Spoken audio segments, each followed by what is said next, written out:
আমার অত্যন্ত প্রিয় মামা শহীদুল ইসলাম বাবুল, উপস্থিত শিক্ষক এবং জাতীয়তাবাদী আদর্শের নেতা জাহিদ ভাই, আমার একসাথে খেলাধুলা করা আমাদের সোহেল ভাই এবং বন্ধু জিয়াউল এবং আমাদের ছাত্রনেতা রানা ও মিরাজ সহ অনেকের নাম নিতে পারলাম না, এবং আমার অত্যন্ত প্রিয় অসীম হাওলাদার সহ যারা উপস্থিত হয়েছেন সবাইকে ধন্যবাদ। এবং আজকের খেলার যে পরিচালনা করবেন আমাদের রেফারি, আমরা একসাথে খেলাধুলা করছি, শহীদ ভাই অত্যন্ত ক্রীড়ামোদী মানুষ সহ যারা উপস্থিত হয়েছেন সবাইকে আমার অন্তরের অন্তঃস্থল থেকে এবং আমার ব্যক্তিগত পক্ষ থেকে ধন্যবাদ ও কৃতজ্ঞতা জানাচ্ছি।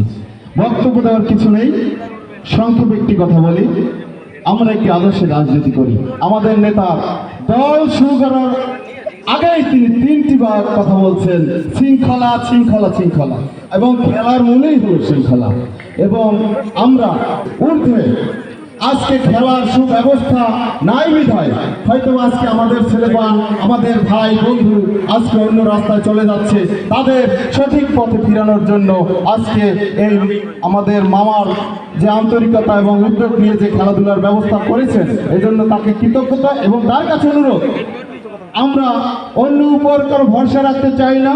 অন্তত সারেনকাঠি ইউনিয়নে প্রতিটি পাড়ায় পাড়ায় আপনার হাত ধরে এবং জাহিদ ভাইয়ের সহযোগিতায় যারা ক্রীড়ামোদী আমার ছোট ভাইরা আছেন তাদের সহযোগিতায় প্রত্যেক পাড়ায় পাড়ায় যেন মাঝে মাঝে এরকম একটি খেলার আয়োজন হয়, এটা আমি মামার কাছে অনুরোধ জানাচ্ছি।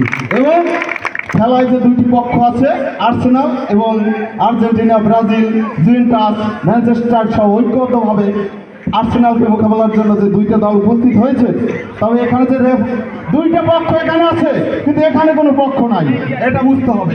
কঠিন বার্তা দিয়ে গেলাম, কোনো ধরনের এই যারা আছে এখানে যদি কোনো ধরনের, এবং যে রেফারি অত্যন্ত দক্ষ, একসময় তুখোর খেলোয়াড়, তাই তিনি যে নির্দেশনা দেবে হয়তো ভুল হয়ে যেতে পারে। খেলা তো, এখানে যেহেতু কোনো ক্যামেরা নাই, কোনো রিভিউ দেওয়ার সুযোগ নেই, তাই সাবধান। আমরা কোনো ধরনের নিজেরা ভাই বন্ধুর মধ্যে কোনো বিভেদে যাব না।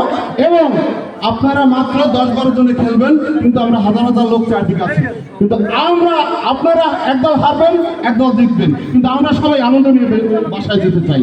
সবাইকে ধন্যবাদ জানাচ্ছি এবং আয়োজক কমিটিকে আবার বিশেষভাবে কৃতজ্ঞতা জানাচ্ছি, যেন আমরা এভাবে এই আনন্দ পাড়ায় পাড়ায় ছড়িয়ে দিতে পারি এবং আপনাদের এই কার্যক্রম দেখে পার্শ্ববর্তী ইউনিয়নেরও উৎসাহিত হবে।